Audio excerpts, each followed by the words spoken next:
Okay, class, so today we are going to be completing the assignment Sink or Swim. We're going to go over a lesson of what we're going to see in this project, and then we will break off into groups of two, and we will complete the task of comparing the weight of different objects, and we will test them to see if we were correct about our observations or our hypothesis, and then we will come back together and we will discuss about it. So today we're going to use our hands to compare weight of the objects, sizes, weight, what it's made of, and compare the two. We're going to use measurement words that describe which weighs more or less using mathematical terms. We're going to compare the weight of other objects, and we'll use the terms heavy, light, heavier, lighter. So there's some things that we can find within the objects, and that will help us determine whether it will float or will sink. For example, we have a wood spoon. From what we know, wood floats, right? So we'll take this spoon, and what do we think this spoon is going to do when it's put in water? It's gonna float, right? Because it's lighter. But when you pick up a metal spoon here, now I know these aren't the same size, but metal weighs more than wood. So metal will automatically float to the bottom, leaving wood sitting on top. And that's what we call different, they have different weights. Metal will always be heavier and will always sink. So just when we're looking at our worksheet that we'll have during the activity, you'll look and see, well, what do you think is heavier, a rock or a plastic ball? We know that a plastic ball is going to have more air on the inside. It's going to be light. A rock, we know it's going to be all there. It's heavy. It sinks in the bottom of lakes, ponds, rivers. It's always going to sink because it's heavier. It has more mass. Mass is what it weighs. The plastic ball has to be light. If we're going to take a paddle and hit that ball, it's got to be light enough to be able to travel across the court, right? A leaf.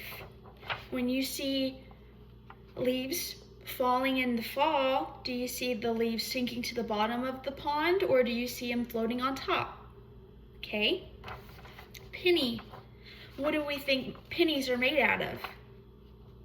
Copper. Copper is a metal. And what did we talk about just a minute ago with metals? Okay. Eraser. This one's going to be kind of hard. Kind of hard. That's one that we'll talk about later. A wood block, just like the wood spoon. Okay, a marble. Marbles are pretty heavy. We've got to really use our brains when we're thinking about what the answer is. Paperclip. This one's going to be tricky because it's so thin and small, but it's made of metal. So that's something that we'll come back and discuss once we have completed our task. A pencil, okay, and then a piece of dried pasta.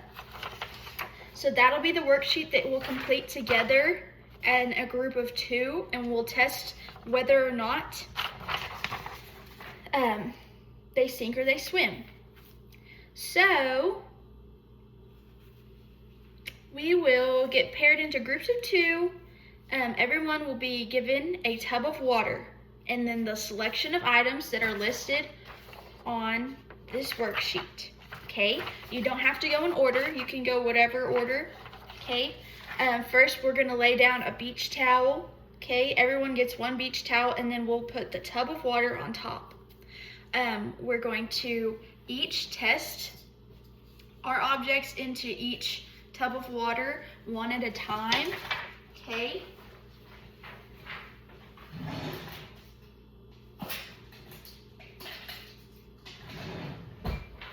And then if it sinks or floats, first column is going to be sinks, okay? So if it sinks, we're going to put a check mark by that object, okay? And then if it floats, we're gonna put a check mark in the third column, okay? So sinks first, floats second, okay? So after you finish testing each object, you're going to look on your paper.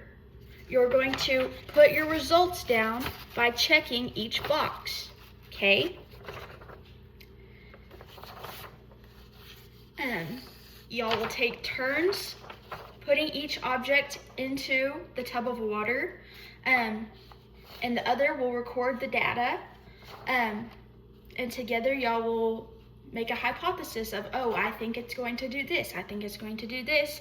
Then y'all will come together, test it by dropping it in the water, and then y'all will look at what you thought was going to happen and compare it to what actually happened, like the sinks or the floats.